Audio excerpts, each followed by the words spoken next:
Chers auditeurs, dans ce nouvel épisode, nous allons parler de comment les PME peuvent scale tout seules sans s'épuiser, en s'appuyant sur une organisation claire, des processus reproductibles et un modèle économique résistant à la montée en charge. Beaucoup de dirigeants veulent scaler, mais la réalité est que, sans structure, la croissance devient fatigante et fragile. Dans cet épisode, nous allons décomposer une approche en 4 étapes pour évaluer si votre organisation est prête à monter en charge et éviter les erreurs fréquentes qui freinent la montée en puissance.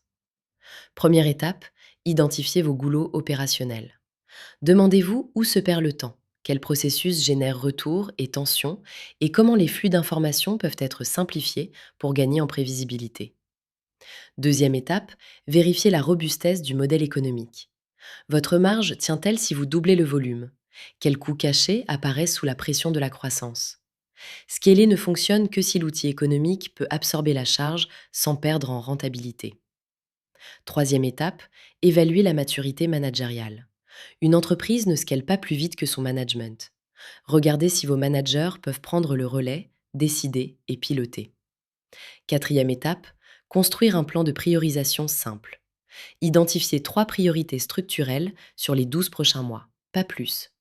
L'objectif est une stratégie réaliste, organisée, centrée sur ce qui débloque réellement la croissance.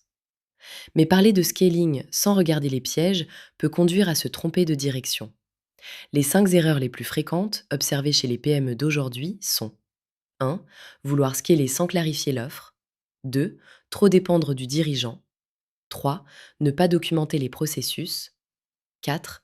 Recruter avant d'avoir structuré. 5. Sous-estimer la donnée. Chacune de ces erreurs peut créer des frictions coûteuses et retarder l'atteinte de vos objectifs. Pour éviter cela, privilégions les bonnes pratiques, standardiser avant d'accélérer, construire une équipe qui tient la montée en charge et mettre en place un pilotage clair et léger. En pratique, cela signifie homogénéiser les offres, clarifier les rôles, documenter les processus et installer des indicateurs simples ainsi qu'une cadence de suivi régulière. Chez Scale2Sell, nous constatons que ce cadre suffit souvent à réduire 80% des frictions internes. En conclusion, scaler, c'est avant tout une question de méthode.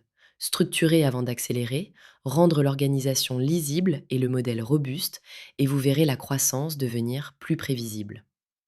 Dans le prochain épisode, nous reviendrons sur des cas concrets et les résultats obtenus par nos clients.